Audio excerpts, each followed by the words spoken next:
Dear students and dear friends, welcome to our YouTube channel E-Shiksha Rajasthan. Today we are going to continue our lesson crop production and management. In previous class we study the plugging, leveling and plugging machinery and plugging tools. In today's lesson we are going to cover topic under basic practices of crop production, the second sowing of the seeds and third one adding manure and fertilisation.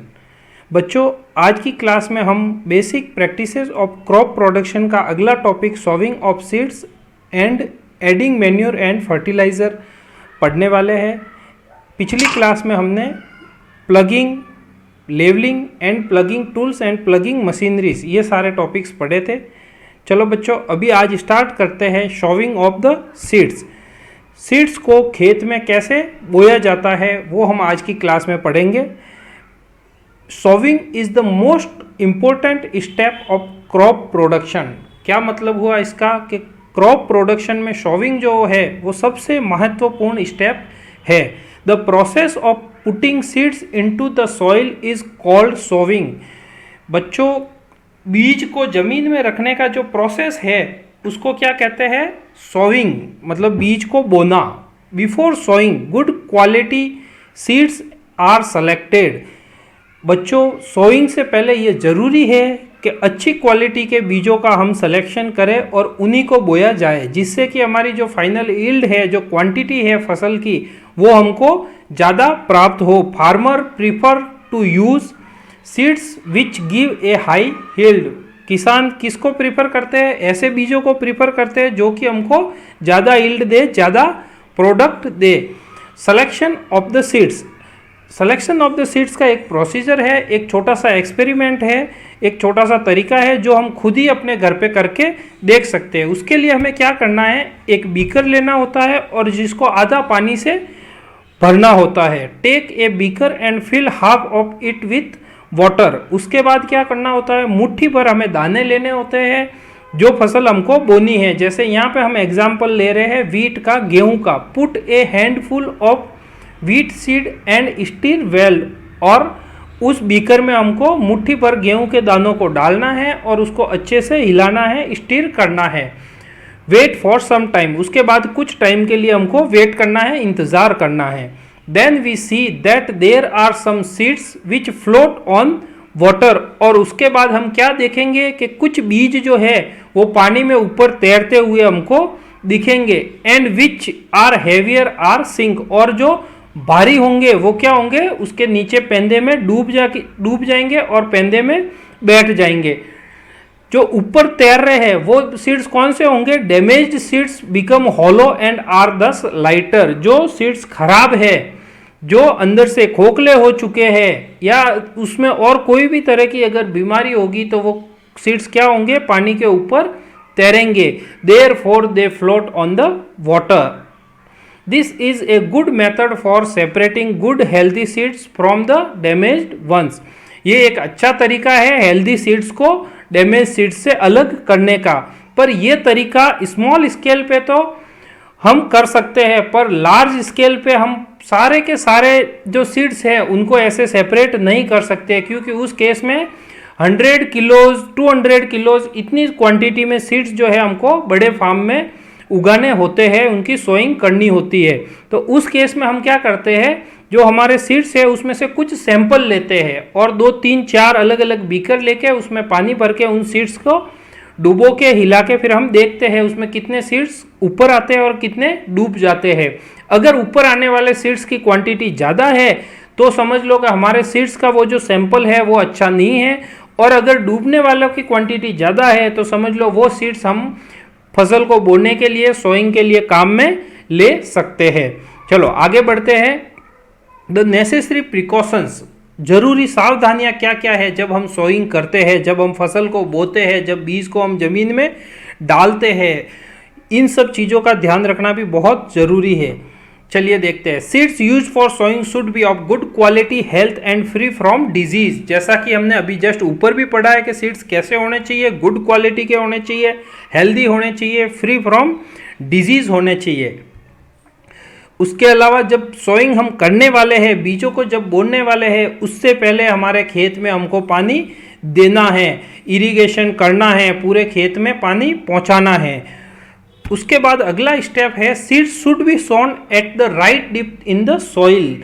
मतलब जो बीज हम जमीन में बोते हैं उसकी गहराई जो है वो प्रॉपर होनी चाहिए, ना तो ज़्यादा होनी चाहिए ना ही कम होनी चाहिए। The depth should not be large और small. If they are too deep, अगर वो ज़्यादा गहरे होंगे तो क्या होगा, they may not germinate properly, तो वो अंकुरित नहीं हो पाएंगे प्रॉपरली, सारे बीज नहीं उग पाएंगे, कुछ उगेंगे और कुछ जमीन के अंदर ही खराब हो जाएंगे, उनका डीकम्पोजिशन हो जाएगा। On the other hand if they are on the surface, और अगर वो ज़्यादा गहरे ना होके सतह के ऊपर ही होंगे, सरफेस के ऊपर ही होंगे, तो उस केस में क्या होगा, they may be picked up by birds and animal. वो चुन लिए जाएंगे किससे, पक्षियों से, चिड़ियाओं से या एनिमल से, वो उनको खा जाएंगे, तो उससे भी हमारा नुकसान होगा, फार्मर का नुकसान होगा। तो डीप जो है सीड की वो प्रॉपर होनी चाहिए। The spacing between sown seed should be right enough. जो स्पेसिंग है, दो दानों के बीच में जो डिस्टेंस है वो भी प्रॉपर होना चाहिए। उससे क्या होगा, अगर वो प्रॉपर डिस्टेंस होगा तो हमारा जो प्लांट है वो प्रॉपर ग्रो करेगा, उसको प्रॉपर स्पेस मिलेगा और वो ओपनली ग्रो कर पाएगा। So that they get enough sunlight, air, water and nutrient. जिससे क्या होगा, उनको सबको इनफ, जितनी उनको चाहिए उतनी सनलाइट मिल जाएगी, उनको एयर मिल जाएगी, वाटर मिल जाएगा और न्यूट्रिएंट मिल जाएगा। बच्चों यहाँ पे हम सोइंग ऑफ सीड्स में ये जान चुके हैं कि हमें जब सोइंग करनी है उससे पहले खेत को पानी देना है। जो सीड्स हम लेते हैं वो गुड क्वालिटी के होने चाहिए, हेल्दी होने चाहिए। उसको जब हम बोते हैं तो उसकी डिप्थ प्रॉपर होनी चाहिए और दो सीड्स के बीच में स्पेसिंग डिस्टेंस है वो भी प्रॉपर होना चाहिए। और इस जो बीज को बोने का जो प्रोसेस है उसको हम क्या कहते हैं, सोइंग। बच्चों मैंने पहली क्लास में भी आपको बताया था कि जब आप ये क्लास अटेंड कर रहे हो उससे पहले एक नोटबुक और पेन पास में रख ले, जिससे जो भी न्यू वर्ड आता है वो उसको आप लिखते जाए उसमें, और उसका मीनिंग मैं जो बता रहा हूँ वो आप लिखते रहे, जिससे कि आपकी वोकेबुलरी भी साथ ही साथ इम्प्रूवमेंट होती रहेगी। चलिए इसके बाद में हम देखते हैं नेक्स्ट स्टेप, वो है मेथड ऑफ सोइंग।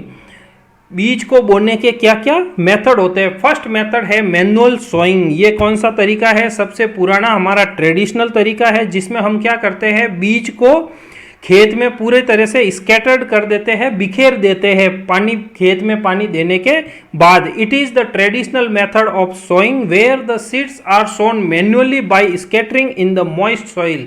इसमें क्या होगा, मॉइस्ट सॉइल के ऊपर बीजों को हम बिखेर देंगे। पर इसमें क्या है, सारे जो क्रॉप्स है उसमें ये तरीका हमारे काम में नहीं आता है। कुछ ही क्रॉप्स में ये सक्सेसफुल है। जिन क्रॉप्स में सीड्स जो है डीप में पहुंचाना होता है सॉइल में, उसमें ये तरीका हमारे काम का नहीं है। सेकेंड मेथड हम देखते हैं वो है ट्रेडिशनल सोइंग टूल्स। ये तरीका वो है जब हम फर्स्ट टॉपिक पढ़ रहे थे प्लगिंग, उसके साथ में ही इसको यूज में लिया जाता है। जो हमारे ट्रेडिशनल प्लग है, हल है, उसके साथ में ही एक फनल शेप्ड वेसल्स बांध लिया जाता है, जिसके नीचे 2 या 3 पाइप्स होते हैं। उन पाइप्स की एंडिंग जो होते हैं वो शार्प होती है, तीखी होती है, और वो जस्ट हमारे प्लग की जो एंडिंग होती है उस एंडिंग के साथ में टाई रहते हैं। और जैसे जैसे हमारी प्लगिंग होती है, जमीन की खुदाई होती है, उसके साथ ही बीज जो है 1 बाय 1 उन पाइप से होते हुए सॉइल के अंदर रखते जाते हैं। The tool used traditionally for sowing seed is shaped like a funnel. उसकी शेप कैसी होती है, लाइक ए फनल। देखिए इस वाले डायग्राम में आप देखिए, ये फनल शेप है। फनल शेप कैसा होता है, जो ऊपर से चौड़ा होता है और नीचे से पतला होता है, उसको क्या कहते हैं, फनल शेप। और इस फनल से क्या निकल रही है, ये पाइप, जो कि हमारे इस प्लग के एंडिंग के साथ में ही अटैच होती है। The seeds are filled into the funnel. Funnel में सीड्स भर दिए जाते हैं, जो कि कहा जाते हैं passed down through 2 or 3 pipes having sharp end. 2 या 3 पाइप्स के थ्रू शार्प एंड तक जाते हैं। These end enter into the soil and placed seed there. जो पाइप जो है सॉइल के अंदर एंटर होते हैं और वहां पे वो सीड्स को प्लेस कर देते हैं, रख देते हैं। लास्ट तरीका जो कि अभी के टाइम पे सबसे ज़्यादा यूज में लिया जाता है और सबसे ज़्यादा सक्सेसफुल है, जिसमें हमारे टाइम और लेबर दोनों की बहुत सेविंग होती है, वो है सीड ड्रिल सोइंग। इसमें आप देखिए ये वाला इक्विपमेंट है जो कि ट्रैक्टर के पीछे बांधा जाता है। जो ट्रैक्टर के पीछे हम कल्टीवेटर बांधते हैं उसी के साथ में ये अटैच किया जाता है। ये एक बड़ा सा वेसल्स है जिसमें हम सीड्स फिल करते हैं और इससे बहुत सारे पाइप्स निकल रहे हैं। हर एक प्लग के एंड के साथ में एक पाइप अटैच होता है। जैसे जैसे प्लगिंग होती है, हमारे खेत की जुताई होती है, खुदाई होती है, उसके साथ में ये बीज जो है अंदर सॉइल में मिक्स होते रहते हैं। Now a day the seed drill is used for sowing with the help of tractors. इसमें क्या होता है, सीड्स ड्रिल यूज होती है जिसमें सोइंग किससे होती है, ट्रैक्टर की हेल्प से होती है। This tool shows the seeds uniformly eight proper distance and depth. इस टूल से क्या होगा, यूनिफॉर्मली जो हमारे सीड्स है वो स्कैटर्ड होंगे प्रॉपर डिस्टेंस पे और प्रॉपर डिप्थ पे। It ensure that seeds get covered by the soil after sowing. इसमें यह भी श्योर हो जाता है कि सीड्स जो है वो सॉइल से प्रॉपरली कवर भी हो जाता है। ये प्रॉपर कवर होते ही क्या होता है, this prevent damage caused by birds. इससे क्या होगा, जो बर्ड्स के कारण हमारा डैमेज होता है, सीड्स जो दाना चिड़िया ले जाती है वो हमारा बच जाता है। Sowing by using a seed drill saves time and labour. जब हम सीड ड्रिल का यूज करते हैं तो उस केस में हमारा टाइम और लेबर दोनों भी बच जाते हैं। सोइंग ऑफ सीड्स में एक और टॉपिक हमारे आता है, वो है ट्रांसप्लांटेशन। इसका मतलब ये होता है कि पौधों को एक जगह उगा के जब वो उग के कुछ हाइट ले ले, कुछ बड़े हो जाए, तब उनको मेन फार्म में ट्रांसफर किया जाता है। इस पूरे प्रोसेस को क्या कहते हैं, ट्रांसप्लांटेशन। चलिए देखते हैं। The seeds of some crops like tomatoes, chilies, onion and paddy are first sown in a nursery bed। कुछ फसलों के सीड्स जो है वो पहले एक नर्सरी बेड में उगाए जाते हैं। नर्सरी बेड का मीनिंग ये है कि बहुत सारे सीड्स कम जगह में एक साथ उगाए जाते हैं जो कि बहुत पास पास में होते हैं, जैसे हमारी घास होती है उस तरीके से। और उसके बाद में जब उनकी कुछ हाइट बढ़ जाए, एक फिक्स हाइट होती है, उस हाइट के बाद में वहां से उन पौधों को हटा के हमारा जो मेन फार्म होता है उसमें प्रॉपर डिस्टेंस पे मैन्युअली ट्रांसफर किया जाता है और वहां पे उनको वापस बोया जाता है। When they grow to a certain height they are transferred and planted in the main field. जब कुछ हाइट मिल जाए उसके बाद उनको मेन फील्ड में ट्रांसफर किया जाता है। These small plants are called seedling. और ये जो छोटे छोटे पौधे होते हैं जिनको हम पहले उगाते हैं उनको क्या कहते हैं, सीडलिंग। और हिंदी में इनको हम आम भाषा में हम कहते हैं रोप। The seedlings are transferred into the field manually. और ये मोस्टली ये काम मैन्युअली ही होता है, इसमें कोई मशीनरी काम में नहीं आती है।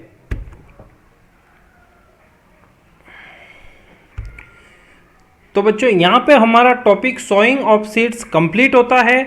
चलिए आगे बढ़ते हैं नेक्स्ट टॉपिक की तरफ, जो कि है हमारे एडिंग मैन्योर एंड फर्टिलाइजर। खेत में मैन्योर खाद और फर्टिलाइजर को ऐड करना, कैसे ऐड करना होता है, और ये दोनों मैन्योर और फर्टिलाइजर क्या क्या होते हैं, इनमें क्या डिफरेंस होते हैं, वो सब हम अभी कवर करने वाले हैं।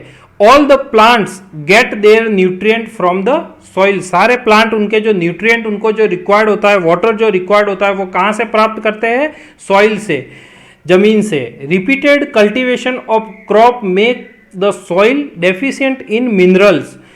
एक ही तरह की फसल बार बार अगर हम एक ही खेत में बोते जाएंगे तो क्या होगा, एक पर्टिकुलर कोई ना कोई मिनरल्स जो कि उस फसल के लिए ज़्यादा यूजफुल होता है वो धीरे धीरे करके सॉइल में कम हो जाएगा, मिट्टी में कम हो जाएगा। और धीरे धीरे अगर वही फसल हम रिपीट करेंगे तो आगे जाके उस फसल की क्वालिटी जो है वो हमारे धीरे धीरे डाउन होती जाएगी। तो उसके लिए क्या करते हैं, so farmer add manure and fertilizer to the soil to ensure that the crop get proper nutrient. तो फार्मर क्या करते हैं, सॉइल के अंदर मैन्योर और फर्टिलाइजर मिलाते हैं ताकि सॉइल के अंदर जो न्यूट्रिएंट चाहिए वो प्रॉपर प्लांट को मिलते रहे।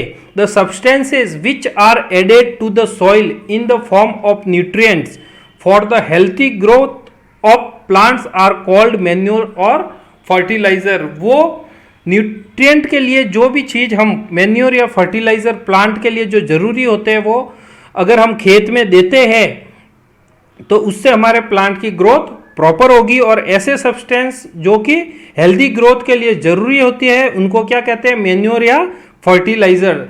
This process is called manuring, और ये जो प्रोसेस होता है खाद और फर्टिलाइज़र देने का उसको क्या कहते हैं, मैन्यूरिंग। इम्प्रॉपर और insufficient manuring result in weak plant. अगर हम इम्प्रॉपर करते हैं ये मैन्यूरिंग, मतलब जो फर्टिलाइजर चाहिए वो नहीं देके दूसरा देते हैं, या जितनी क्वांटिटी में देना चाहिए उससे कम या ज़्यादा देते हैं, तो हमारे प्लांट की जो ग्रोथ है वो वीक हो जाएगी और हमारा प्लांट जो है वो वीक हो जाएगा। इसका फर्स्ट पार्ट हम पढ़ रहे हैं manure. Manure is an organic substances obtained from the decomposition of plant or animal wastage। Manure क्या होता है, ऑर्गेनिक सब्सटेंस होता है जो कि हमें कहाँ से मिलता है, डीकम्पोजिशन से मिलता है, प्लांट और एनिमल के वेस्टेज से। Farmer dump plant and animal waste in pits at open places and allow it to decompose. Farmer क्या करते हैं, जो भी एनिमल या प्लांट का वेस्टेज होता है उनको एक छोटे खड्डे में डालते रहते हैं, इकट्ठा करते रहते हैं, और उसके ऊपर दूसरा डाल के नीचे वाले को दबाते रहते हैं और उसको टाइम देते हैं, किस लिए, डीकम्पोज होने के लिए, allow it to decompose. The decomposition is caused by some micro organism. और ये डीकम्पोजिशन किससे होता है, माइक्रो ऑर्गेनिज्म। माइक्रो ऑर्गेनिज्म कौन से, जो सॉइल में प्रेजेंट होते हैं या फिर इन प्लांट और एनिमल वेस्टेज में प्रेजेंट होते हैं, वही।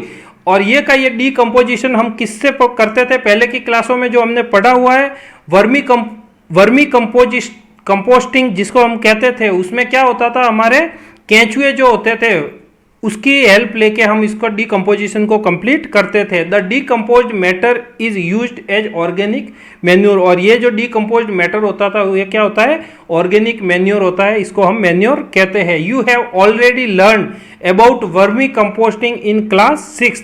आपने क्लास 6 में वर्मी कंपोस्टिंग के बारे में पहले ही पढ़ा हुआ है।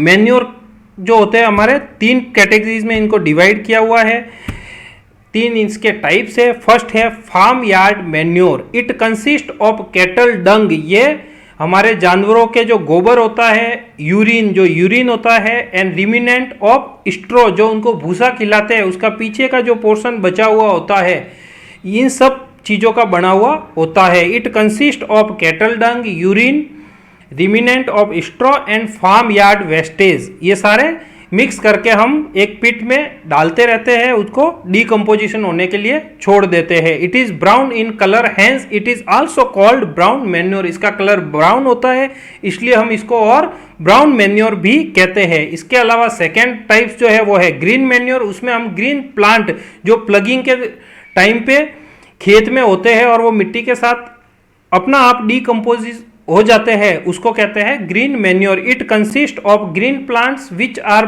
Plugged along with soil. Last होता है compost. It is manure obtained by decomposition of dead plant and animal wastage. ये हमारे जो डेड प्लांट और एनिमल वेस्टेज होते हैं उससे ये कंपोस्ट हमारे तैयार किया जाता है। ये हमारे फर्स्ट पार्ट मैन्योर कंप्लीट हुआ। इसी मैन्योर के हम एडवांटेजेस देखते हैं, मैन्योर के क्या क्या एडवांटेजेस है। In most cases manure is available for free और एट मिनिमल कॉस्ट, क्योंकि ये हमारे खेतों में ऑलरेडी जानवर होते हैं, ग्रीन प्लांट होते हैं, उनका वेस्टेज होता है, उसी से बनता है, तो इसकी कॉस्टिंग जो है नहीं के बराबर होती है या फिर बहुत कम होती है। Manure can serve as a soil conditioner through the addition of organic matter. ये हमारी सॉइल की क्वालिटी को काफ़ी इम्प्रूव कर देता है, क्योंकि इसमें जो भी मैटर होता है वो ऑर्गेनिक मैटर होता है और इसके कोई भी सॉइल पे साइड इफेक्ट नहीं होते हैं। थर्ड है manure contain nutrient in organic and inorganic forms. Mostly इसमें जो न्यूट्रिएंट्स होते हैं वो ऑर्गेनिक फॉर्म में होते हैं, पर कुछ इनऑर्गेनिक फॉर्म्स के न्यूट्रिएंट भी इसमें अवेलेबल होते हैं। Manure increase the water holding capacity of soil. ये ऑर्गेनिक मैन्योर जो होते हैं ये ये सॉइल की वाटर होल्डिंग कैपेसिटी होती है, उसी को भी ये काफ़ी इंक्रीज करते हैं। Manure have a broad profile of macro and micro nutrient, क्योंकि ये इसमें वेराइटी ऑफ कंटेंट्स होते हैं, जैसे एनिमल वेस्टेज हो गया, प्लांट वेस्टेज हो गया, और जो हमारे भूसा होता है उसका वेस्टेज हो गया। ये सारे वेस्टेज के अंदर अलग अलग तरह के बहुत से न्यूट्रिएंट अवेलेबल होते हैं। Manure have broad profile of macro and micro nutrients although the nutrients are not balanced relative to crop requirement. पर इसमें यह है कि जैसा क्रॉप को चाहिए वो सारे न्यूट्रिएंट प्रॉपर मात्रा में नहीं होते, पर जो भी क्रॉप को चाहिए वो सारे इसमें होते जरूर है, लगभग सारे जरूर होते हैं। Manure make the soil porous and airy. Manure soil को क्या करता है, पोरस कर देता है, थोड़ा सा लूज कर देता है, और उसमें एयर पास इजीली हो जाती है, वो भी due to which exchange of gases take place easily, और जिससे गैसों का एक्सचेंज जो है वो प्रॉपरली होता रहता है। प्लांट की रूट्स को जो गैसेज चाहिए, जो एयर चाहिए, वो प्रॉपरली ब्रीथिंग के लिए मिलती रहती है। मैन्योर के बाद में हम टॉपिक पढ़ते हैं, वो है फर्टिलाइजर। फर्टिलाइजर क्या होता है? फर्टिलाइजर एक स्पेसिफिक केमिकल होता है, मोस्टली इनऑर्गेनिक केमिकल, जो कि फैक्ट्री में प्रोड्यूस किया जाता है, और वो पर्टिकुलर फसल को पर्टिकुलर फर्टिलाइजर ही दे सकते हैं। सारे फर्टिलाइजर सारी फसलों के लिए काम में नहीं आते हैं, कुछ एक ऐसे कॉमन फर्टिलाइजर होते हैं जो सारी फसलों को दे सकते हैं। Fertilizer are chemical substances. Fertilizer क्या होते हैं? केमिकल सब्सटेंसेस होते हैं, और मोस्टली ये इनऑर्गेनिक होते हैं, which are rich in a particular nutrient, जो जिसमें एक पर्टिकुलर केमिकल ही अवेलेबल होता है। How are these different from manure? ये मैन्योर से अलग कैसे है? क्योंकि मैन्योर तो हमारे फार्म पे ही हम तैयार करते हैं, पर फर्टिलाइजर कहाँ तैयार होता है? फैक्ट्रीज में। Fertilizer are produce in factories. Some examples देखते हैं फर्टिलाइजर के। Urea, ammonium sulphate, super phosphate, potash, NPK, nitrogen, phosphorus और पोटेशियम, इसका कॉम्बिनेशन। ये सारे फर्टिलाइजर हमारे फार्म्स में क्रॉप्स के लिए ज़्यादा यूज में लिए जाते हैं। The use of fertilizer has helped farmer to get better yield. ये फर्टिलाइजर फार्मर को क्या करते हैं? बेटर यील्ड देने के लिए काफ़ी हेल्पफुल होते हैं। Of crops such as wheat, paddy और मेज। कौन कौन सी फसलों के लिए? जैसे कि गेहूं, चावल और मक्का। But excessive use of fertilizer has made the soil less fertile. क्योंकि ये केमिकल होते हैं, इनऑर्गेनिक कंटेंट होते हैं, अगर इनका हम एक्सेसिव यूज करेंगे तो सॉइल की जो फर्टिलिटी है, अंकुरित करने की जो कैपेसिटी है, वो धीरे धीरे कम होती रहेगी। क्योंकि ये जो इनऑर्गेनिक सब्सटेंस होते हैं, ये क्या करते हैं? सॉइल के अंदर प्रेजेंट माइक्रो ऑर्गेनिज्म को मार देते हैं, उनकी संख्या कम कर देते हैं, तो धीरे धीरे हमारे सॉइल की जो फर्टिलिटी है वो डाउन होती रहती है। Fertilizer have also become A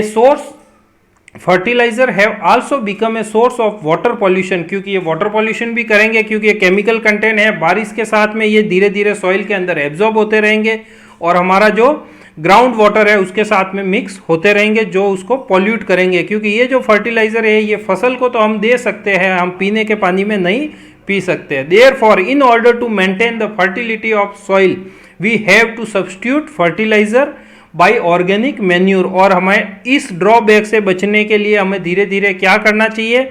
soil की फर्टिलिटी को मेंटेन करने के लिए इन फर्टिलाइजर की जगह हमें ऑर्गेनिक मैन्यूर यूज करना चाहिए, जो कि हम हमारे फार्म में ही बनाते हैं। Leave the field uncultivated. और बीच बीच में हमें क्या करना चाहिए? एक आध सीजन के लिए बीच में कोई फसल नहीं बोनी चाहिए, जिससे कि अंदर माइक्रो ऑर्गेनिज्म वापस प्रॉपर ग्रो कर जाए, और जो भी न्यूट्रिएंट की डेफिशिएंसी हुई है वो धीरे धीरे वापस डेवलप हो जाए। इन बिटवीन टू क्रॉप्स, दो क्रॉप्स के बीच में हमें कभी कभी गैप लेना चाहिए। फर्टिलाइजर जो है वो कौन कौन से होते हैं उनके बारे में हम देखते हैं। चलिए, नाइट्रोजीनियस फर्टिलाइजर, ऐसे फर्टिलाइजर जिनका चीफ कंस्टिट्यूएंट क्या होता है? नाइट्रोजन, उनको क्या कहते हैं? Nitrogenous fertilizer. These are added for promoting plant growth. ये प्लांट की ग्रोथ प्रमोट करने के लिए काम में लिए जाते हैं, और for increasing fertility of soil, और सॉइल की फर्टिलिटी इंक्रीज करने के लिए काम में लिए जाते हैं। इसके एग्जाम्पल्स है urea, ammonium nitrate, ammonium sulphate. Second है फॉस्फेटिक फर्टिलाइजर, जिसका चीफ कंस्टिट्यूएंट जो है वो फॉस्फोरस होता है। They have phosphorus as chief constituent, और इसके एग्जाम्पल है ammonium phosphate, ammonium hydrogen phosphate और सिंगल सुपर फॉस्फेट। थर्ड है potash fertilizer. They have chief potassium as chief constituent, इसमें पोटेशियम जो है वो चीफ कंस्टिट्यूएंट होता है। इसका एग्जाम्पल पोटेशियम सल्फेट और पोटेशियम नाइट्रेट।